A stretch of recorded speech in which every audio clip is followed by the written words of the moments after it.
You're getting your daily dose of LoweTivation. This is episode 241. 241 episodes. Holy shit. That is a lot. And we're just getting started. But every time I see how big that number is getting, I get proud of myself. I'm excited that I've kept up with it this long, and it is a streak because I haven't missed a day to post. I haven't missed a day to put my thoughts out there, to be ridiculous, to document whatever I need to say, and it's been awesome. I also look at the progress I've made and kind of analyze how far have I really come. And I feel like I've made a lot of good progress mental health wise, and it's been great to kind of dive into this.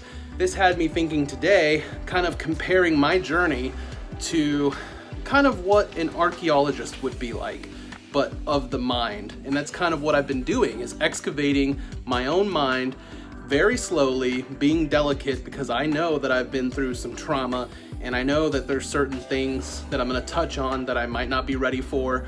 I think a good example is when I did the podcast with my mom.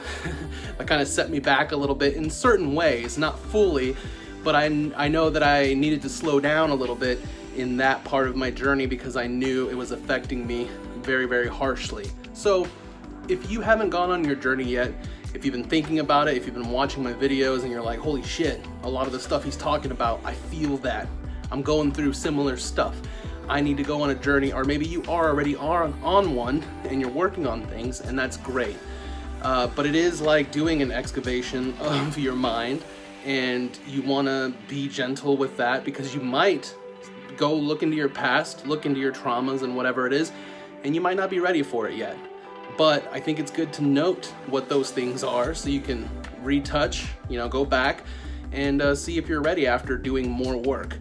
I've noticed that I've been able to kind of dig up some stuff, and I can kind of tell temperature wise what's too hot to touch right now, and I kind of put that to the side, but remind myself that it is a problem and it is something that I need to look at, that I need to analyze, that I need to work through, and maybe even possibly get help on that excavation. I don't know. But that's all I wanted to say, is treat yourself like a mental archaeologist and be gentle with your mind, with the scene that you are unfolding, that you are digging up. But I think it's good even to make that exception that you need to dig some stuff up in your mind and that you gotta work on it. So if you want to be a mental archaeologist just like me, you can do it. Anybody can do it. I'm not a professional. I just love attention.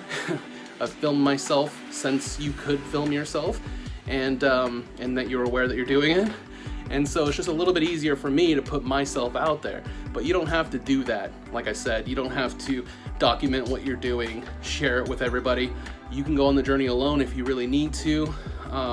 But I think just getting started, accepting that you need to do it, and taking up that challenge to be a mental archaeologist is a really, really big step. But you can do it. If you haven't started, you can do it. And then eventually, look out, reach out for some help, maybe professionally, if you're having some troubles knowing where to go forward, or even support groups, looking online, watching videos like the ones I'm trying to make, so that you know that you're not alone, and that way you stay pumped and you keep going on your journey and focus on what you need to dig up and start processing and working through. That's all I wanted to say. So whatever you're doing, whatever you're up to, whatever journey you're on or thinking about going on, I'm right here digging up my own shit, working through it like a mental archaeologist, and you can too. Much love.